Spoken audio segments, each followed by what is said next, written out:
Sikubingelele mbukeli ngasekhaya ke nawe emlaleli njengamanje sihambele ke endaweni ke yaseshowe la ke ihotela ke likhulu kuthiwa ke elo lapho njengamanje sinomama ke la emama ke ucibe khulu lokho sithathe sibeke ukuthi nje ngoba sila sizokwenzani kwenziwani siyabona la ukuthi kugcwele ke omama laba abahlukahlukene kuthiwa khona umakoti ke khona ke ney'ngodozi phinde futhi sibhekile la siyabona ke la ukuthi ke khona iphawa ukuthi ke yona ke isho ukuthini mawethu asikubele sikwamukela. Ngiyabonga ngiyanibingelela babukele emakhaya. Kuyintokozo ukuthi sibe nawe ukusithathe usibeke ukuthi njengoba silana nje sihlangene ngani kwenziwani wena ke ubani wena oyini futhi. Mina nguGugu mangubani wakacebe khulu. Ngi-founder ye-Empower Hair. Njengoba sila namhlanje sihlangene nge-event yabantu besifazane abasanda kushada omakoti kanye ney'ngodosi labo asebezoshada.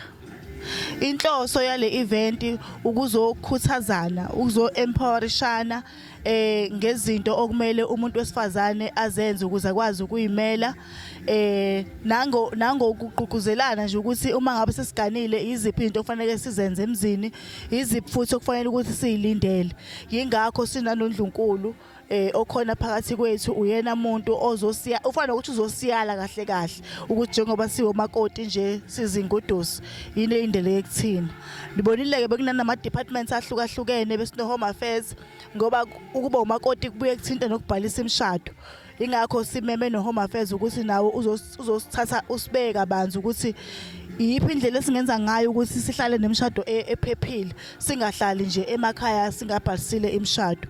Siyabona department of health wona uze ngokuzosichushisa ukuthi njengoba sabantu besifazane nje ziningi izifo esibhekana nazo siyaphathwa izinge siba nezinkinga ongabathola abantwana sibe no breast cancer bebezosichushisa ukuthi singaphila kanjani sibe nano justice ujustice futhi nawo ubuzokwenza into efanayo okuthinta umnyango wawo.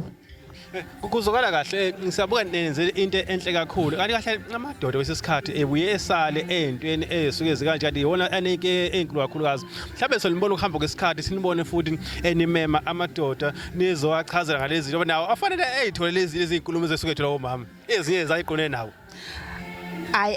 Akukho la okuyokwenzeka khona kuthiwa simema amadoda.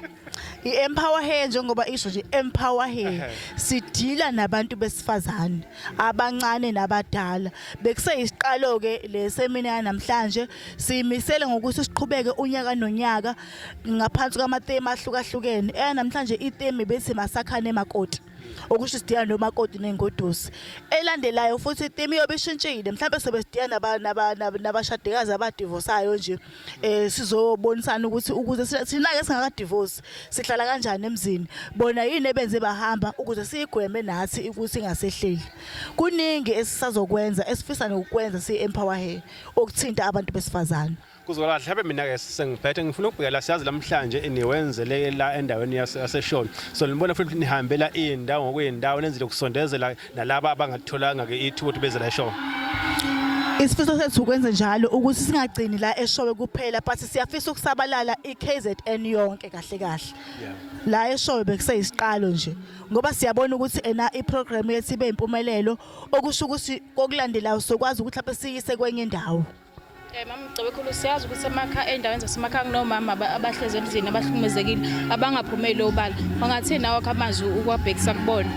Ngiyabonga kakhulu ngombuzo wakho inhloso nqangi yale seminar izodila kakhulu nezimo ezifana nalezo ngoba mina nje ngibukile la ngisuke ngihamba khona ngiyaxoxana nabantu ngitholile ukuthi ziningi ingqinamba ezibhekene nabantu besifazane abangakhona ukukhuluma ngazo ingakho sakhe iplatform efana nale ukuthi ake sizohlala ke sixoxe sibone ukuthi singamisa kanjani ukuthi sikwazi ukuthi silekelelane inhloso ukuthi sisixoxa kodwa at the same time sikwazi futhi ukulekelelana.